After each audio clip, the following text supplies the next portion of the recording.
Welcome home, family. Hope everyone's enjoying their days.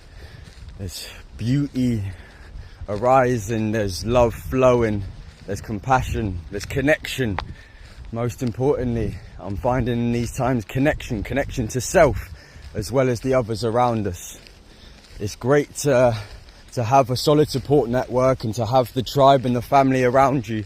But at the end of the day, if you can't support yourself, then it's only a matter of time, but you're gonna find yourself in a position where you may feel seemingly stuck.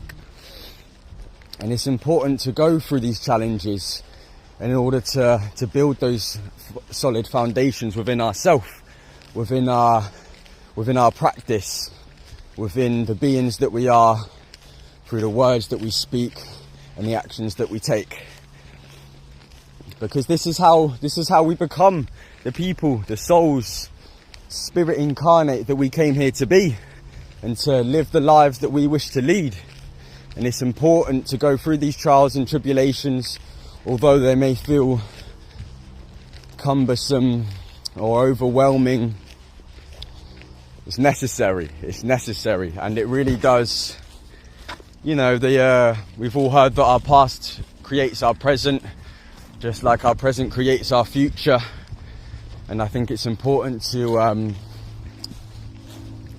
do as best we can to embody these sayings, or particular phrases that we can use when it's easy to use them.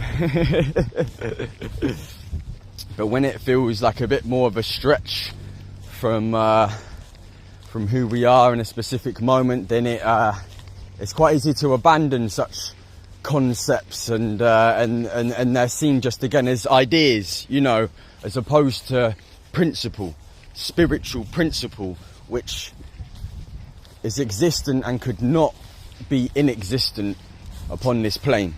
It always is the absolute, that which is absolute. And although there's a lot of things,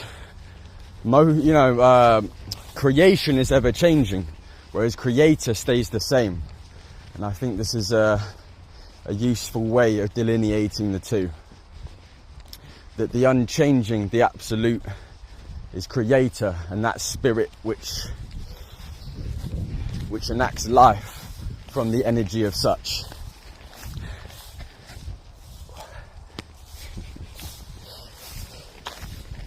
Oh, what a glorious day. What a glorious day. I hope everyone's getting out in that sun, soaking up those light codes and allowing ourselves peace. I think along this path, or whatever you'd want to call it, there's a lot of push energy, which when if it's on oneself as opposed to others, I think that's already great. And that's exactly, if you're going to be using that energy, where it should be. But it's just also to remember the peace, remember stillness. I think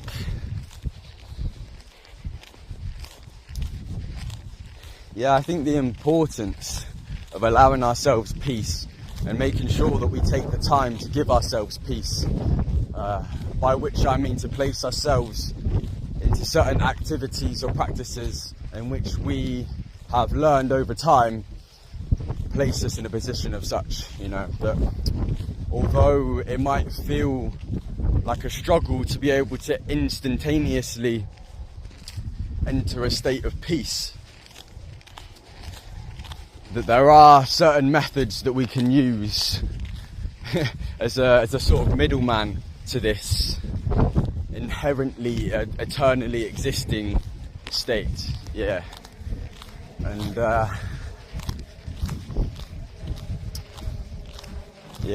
only in the practice will I find my way. I'm finding this to be ever true, more and more, for each test and trial that I face. Remain grounded, remain sovereign, remain free, hold compassion and seek understanding. I think these are important pillars that make up the solid foundation in which I'm referring to.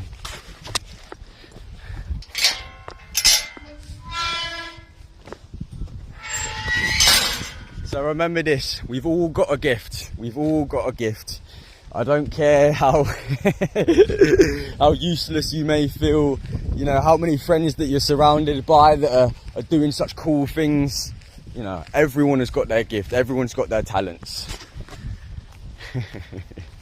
In truth, I don't think there's, I'm one of those, I don't believe in laziness. I think there's a reason for everything. And I think sometimes we can block ourselves from learning a deeper lesson. You know, it's all about whatever works. So for yourself, that's yeah,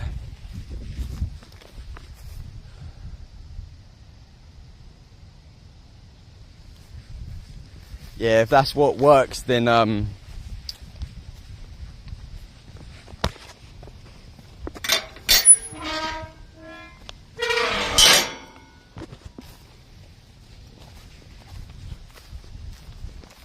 we've all got a gift. Don't be afraid to share it. Spread your light. Be your light. Let no man dim. Let no man dim.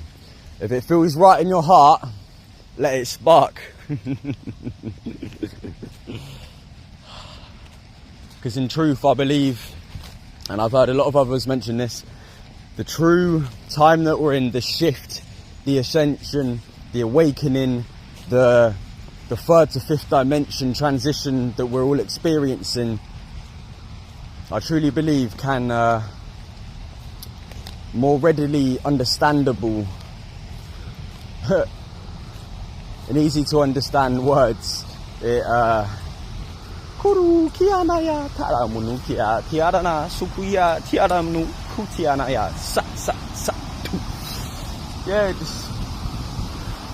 Just do what you love. Do what you love. Follow your passions. Follow your passions. Don't be afraid of what other people think. It's a massive part of the path in becoming our truest, authentic self, is by caring less what others think. And this is not in a, this isn't in a selfish way. This isn't in a selfish way, and I believe that there's a bit of a backlash towards this reclaiming of sovereignty and unconditional love and acceptance towards oneself, under the guise of it being selfish. And I think this is a very clever, clever tactic of certain forces operating, but I also think it's a very worthwhile test for all of us walking this path, which I do believe is all of us, but some of us just a bit more consciously than others, and that's and that's no dig. That's no dig. That's we all have many different things within our awareness, and we've all came in at different points to learn different lessons. So don't be afraid if your path is not looking in alignment with some of those that you may aspire to be like, or, you know, your role models and guides. You are exactly who you need to be right now. There is a special medicine which only you can curate from the experiences that you've witnessed upon this planet and this plane. And that, in turn, it's almost like we find a particular key. We're all made up of all of these locks and keys. We could say masculine, we could say feminine, and ultimately they are one. You know, there's no need for a key without a lock, and there's no need for a lock without a key. And this is important to remember, that the two go hand in hand. And this is the same as the problem and the solution. You know, it's one in the same. It's one in the same. So by focusing your attention on that which lights you up, that which puts you in a state of love, which is a tangible thing, may I add as well. I think that sometimes the whole mind dropping into heart complex can I think, yeah, it can be really misunderstood, and I think, and understandably so, because I believe when we're we're working a lot more with subtle energies in this time, and the heart especially is more finely attuned to pick up such frequencies. So I believe it's important to remember who we are and why we came, and to spread love without fear of it not being returned in any form, you know, in whatever shape that may take, whether that's, you know, aggression or rejection or whatever it is. Just keep being your light and don't worry about what others say. I think there's quite a few ascended masters that have walked similar paths that would have helped to show me this, and I believe they would honour this themselves in the words that I speak now, which is this: stay true to who you are, because if you're making actions based on an external factor, that's only ever going to get you so far. It cannot return you all the way home, whilst the perception of there being something outside of you.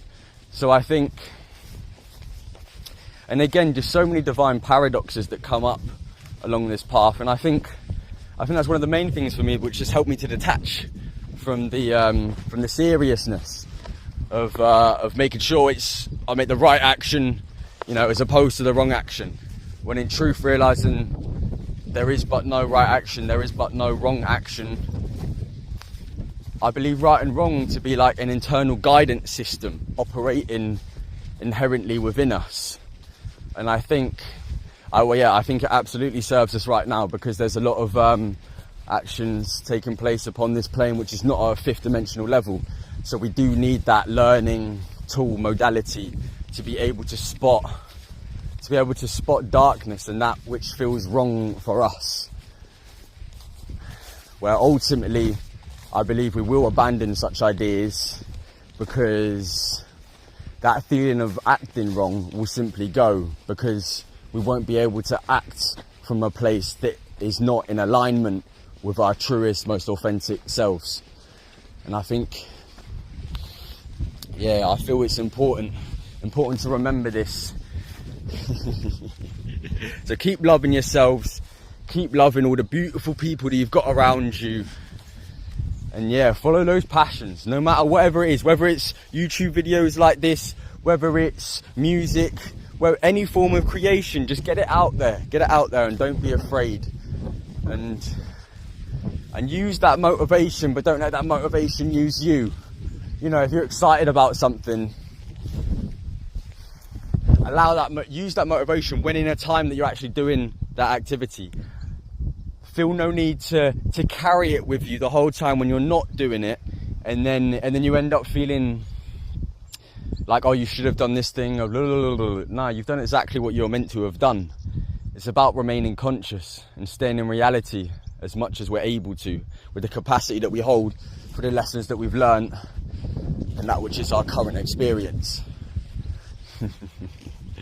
But curious to hear what people's thoughts are on this, and if it resonated with people, get at me in the comments, and stay shining, family. One love. Hee-yoo!